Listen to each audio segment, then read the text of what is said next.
just give us a brief overview of what this weird oxygen chamber tank thing is and how it can help people. It can help people immeasurably, really, but measurably as well, which is the wonderful thing.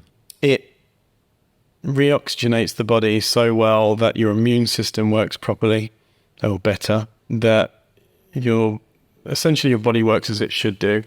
There's not enough clean air that we get all day, every day. There's so many contaminants around, and having clean oxygen that saturates the body means that the rest of the body gets oxygen where it should, whereas once upon a time it used to. The example of what I put it to as an analogy is that when you're running, your body shuts down the blood flow to your digestive system so that you've got enough blood to get away from things, essentially. Yeah. Fight or fly, exactly. Running from the lion. Yep. And so oxygen is a similar principle in my mind, where when you have enough oxygen to get by, you get by. It doesn't necessarily flourish. Just like a plant, if you water it half as much water, it will get by. It won't necessarily flourish, and it's the same with the body with oxygen. So if you give it more oxygen, obviously it's going to flourish, it's going to work properly. And then obviously the hyperbaric part, where it brings in the pressure, means that the body uses a lot more of that oxygen, 15 times more. So yeah, literally saturates the body, which makes it work properly. So it's very, very interesting. And it's a kind of weird story, isn't it? The way that you come to run London's only private hyperbaric oxygen chamber business. Yeah, bulletproof, baby.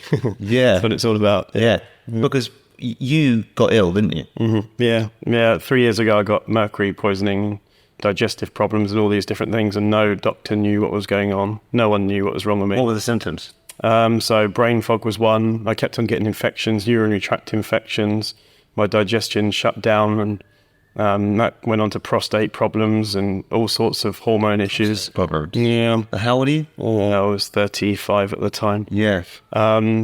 And they put me on antibiotics, ciprofloxacin, for 10 weeks, which just literally, there's a black box warning on Cipro, and they call them floxies on the internet of people that have had antibiotics. And what do you mean? So, well, floxies is in ciprofloxacin. There's a whole group, levofloxacin, etc. What do you mean the black box warning, though? So in America, it shouldn't have been passed, in my opinion, it shouldn't have been passed as an antibiotic, but really? very good in specific. Because of the other effects that it has on the body. Yeah. You get tendon snapping. People have been put in wheelchairs from having this particular antibiotics, and yet the doctors farm them out left, right and centre, especially for urinary tract infections and prostate and things like that. And all of it was because of mercury?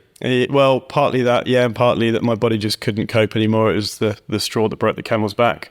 And yeah, I'd had 10 weeks. I was back in the doctors every single day, and that's no exaggeration.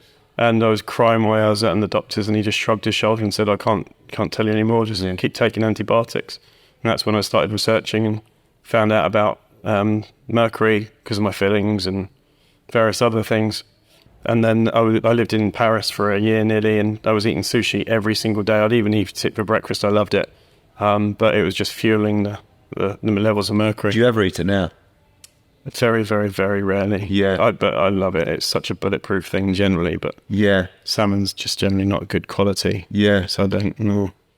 What exactly did you feel? Because I know what I felt when I've been in there, but what exactly did you feel that made it so good that you wanted to open your own clinic? My brain switched back on. It was like the final nail in the coffin for the brain fog. It was like, I'd heard so many people saying, if you get systemic yeast down, or you get the mercury down, or whatever you need to do, your brain fog will go. Well, a lot of it did, from the days where you can't work out simple things to it's working efficiently. It was about 80%. And then with hyperbaric, it went to about 99.9. My brain was like, I was like a teenager again, like absolutely clarity with everything. My energy, I had my music on in my headphones on the tube on the way into work, and I was running down the corridors, jumping between people. It was just like my health was back.